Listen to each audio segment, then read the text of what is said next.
Countdown sequence initiated. Transfer of data is complete. Initiating shutdown sequence.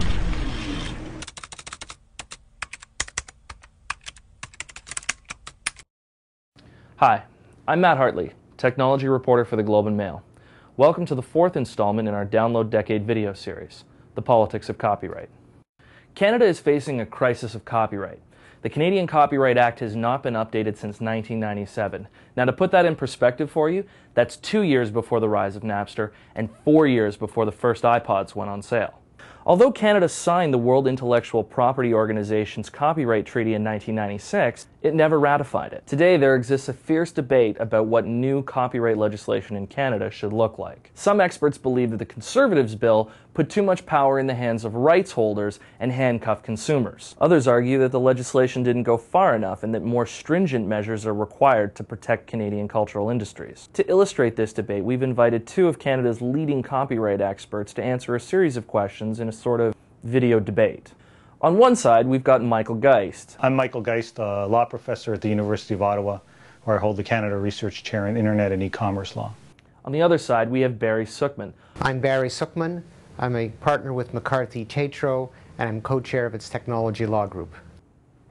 Gentlemen, first question, how would you describe the state of copyright legislation in Canada? Canadian copyright law is a law that's undergone dramatic change, and over the last decade we've struggled with the issue of digital copyright reform.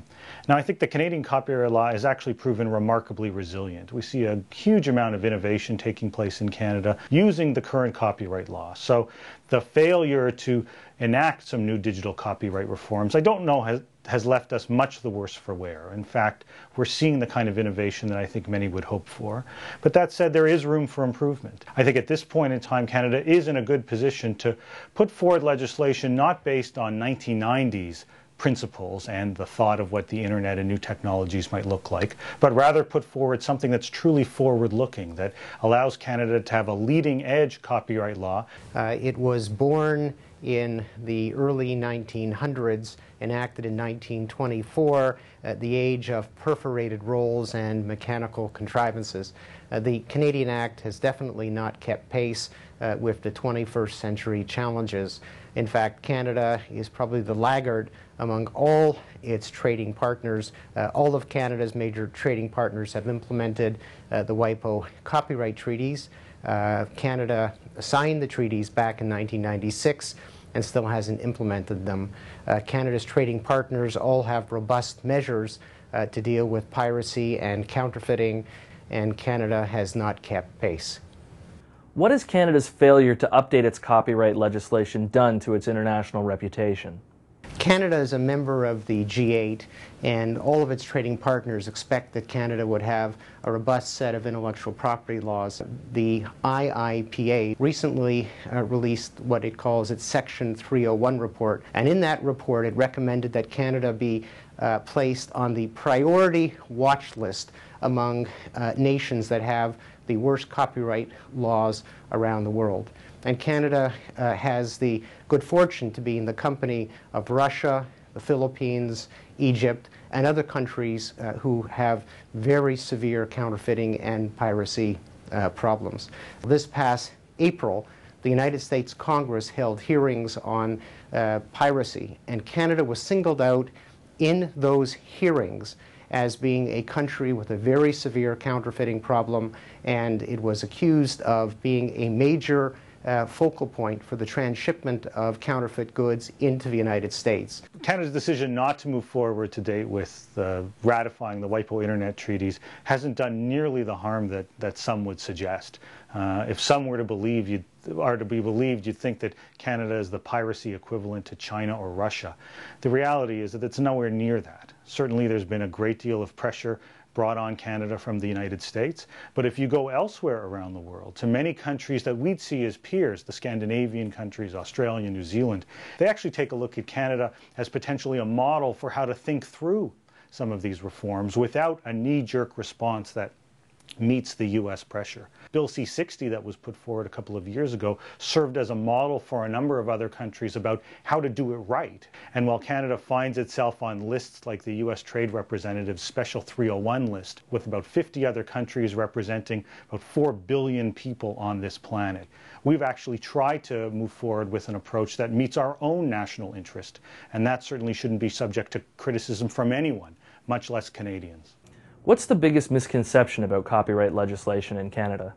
If I had to pick just one, I'd point to this notion that somehow copyright doesn't apply on the internet. The reality is copyright does apply online and has been serving us quite well. We've had, within the context of internet service providers, what's known as a notice and notice system on an informal basis now for a number of years that has resulted in many people getting notifications while still protecting their privacy and not removing content based on nothing more than a mere allegation. We've had all sorts of businesses engage in new kinds of innovative business models using current copyright law, recognizing that their works are protected under Canadian copyright law. And we could do far worse, I think, in the view of many, in terms of retaining some of those core kinds of principles that focus on striking the right balance between creators on the one hand, users on the other, that allow for the sort of innovation and creativity that makes many Canadians proud. In my view, the biggest misconception is a philosophical one. There is a belief, a wrongly held belief in my view, that strong copyright protection is bad for the public, that updating Canadian copyright laws is actually bad for users. Copyright is not a zero-sum game. Advancing the interests of creators advances the interests of users. Copyright law is a framework law which creates incentives to create, incentives to invest, incentives to distribute, and incentives to create new markets for cultural products. And these markets and these products are absolutely essential and vital for Canadians. And they're vital for Canadian creators, they're vital for creating jobs, they're good for the economy, and they're vital for users. What advice would you give federal legislators hoping to craft new copyright legislation? So I think the federal government needs to get on with the job. The principles to keep in mind are really the following. The first, it's to recognize that all of the stakeholders need clear rules to understand what can and can't be done in the digital environment.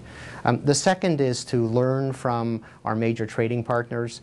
You cannot have, in this day and age, a single country with outdated, outmoded laws because the use of copyright materials is international. The government needs to understand the clear link between robust intellectual property law protection and creativity and innovation.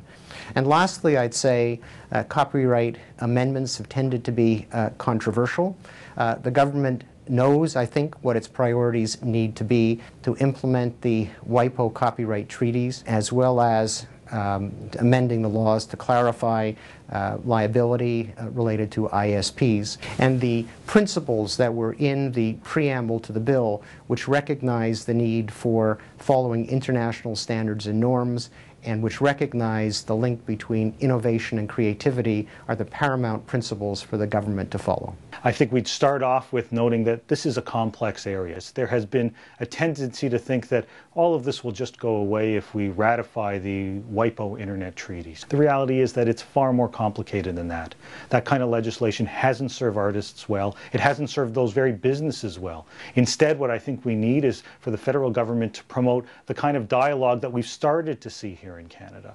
Go back to consulting Canadians, something that they haven't done since 2001, as we try to work out the balance. Recognize that a U.S. approach to copyright law isn't in our national interest, and that we can look to other countries, whether Israel or New Zealand or Australia or the UK or the Scandinavian countries, and we can pull out the best that each of those countries have to offer to craft a truly made-in-Canada solution, one that meets our national interests, and one that at the end of the day will serve all Canadians. Canadians who are primarily consumers of content, Canadians who are themselves creators, the creative community, the business community, and I think hold our head up high when we look to our trading partners to say that we're compliant with our international obligations, but we're first and foremost compliant with the needs of Canadians from coast to coast.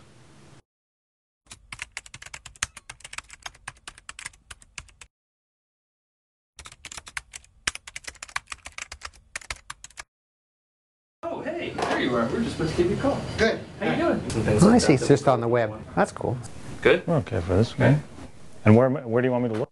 Look right at the camera? Should I be standing like this? I did all this before we came over here. I had to stand and do the questions and the intro and everything against the green screen. Standing like that is absolutely perfect.